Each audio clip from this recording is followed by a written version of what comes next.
This is Greg Oliver with Agathon Solar. We are a Michigan-based solar installation company that also services the U.S. Virgin Islands. So this is our third video in the series that is geared towards helping the do-it-yourself installation person size his own inverter, battery, and now his solar system.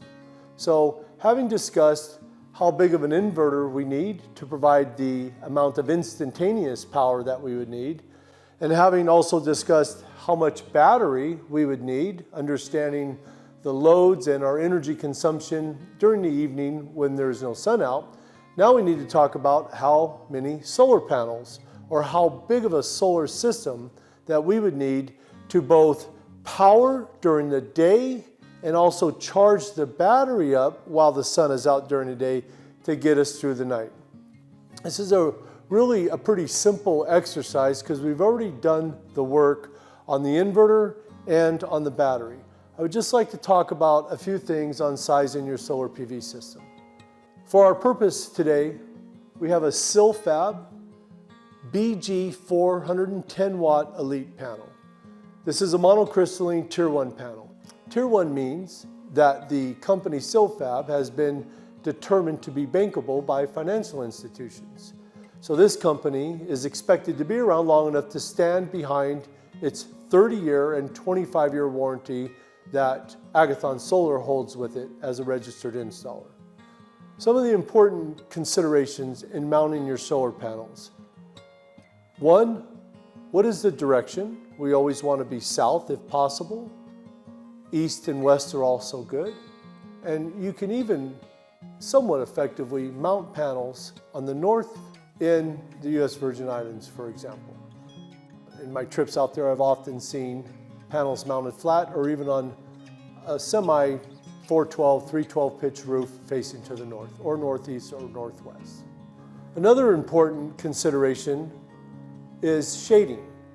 Will there be any shade on the panel? If there is expected to be shade, then we would need to add a optimizer or a microinverter to that system to mitigate the loss of production from the shading. A very key factor in installing a solar PV system that really encompasses each of these three videos is what does your utility allow? For instance, in the U.S. Virgin Islands, WAPA is not going to give you any credit for your excess energy. So you ask yourself, when am I using my energy?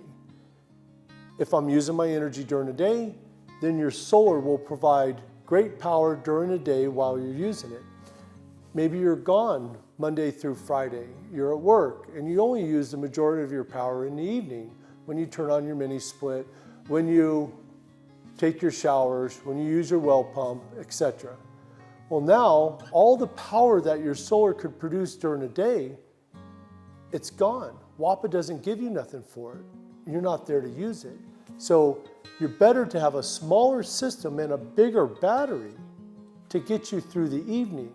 Store all day long that energy that your solar will produce, and then use that energy at night when there is no sun.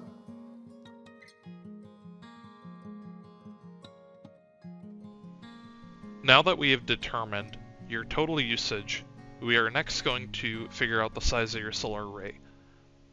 We're going to move that total usage down and divide it by 6 hours of peak sun. That is the average amount of peak hours of sun that the U.S. Virgin Islands gets based on NRAIL data. We're going to then determine the AC production needed per hour, which is about 15 kilowatts for this example.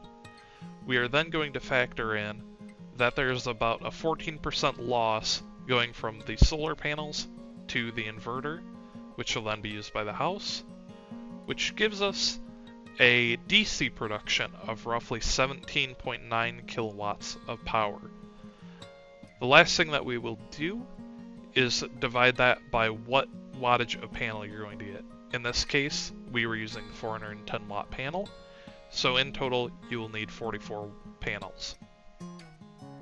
So in sum, in order to size your solar energy system, you will have needed to work through the calculations of your inverter size and your battery capacity, and then also a really key component to work through is when do I use the energy? You always want to use it when you generate it if possible.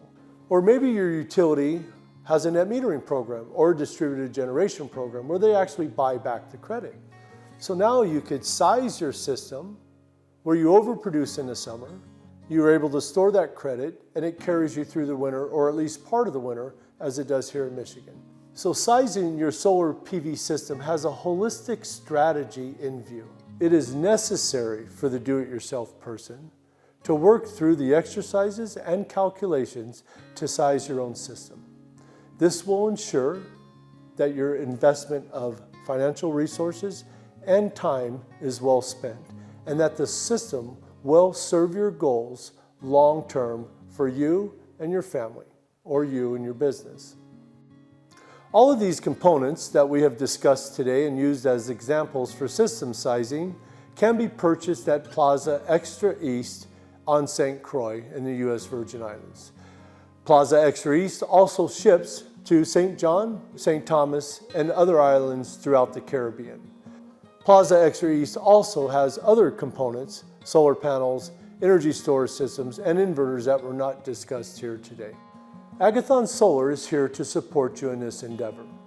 We will review your calculations and help you design a system that will meet your specific goals and needs. We provide single-line diagrams, remote consultation, on-site tech support, and full permit packages as they are needed. Please feel free to reach out to us at info@agathonsolar.com.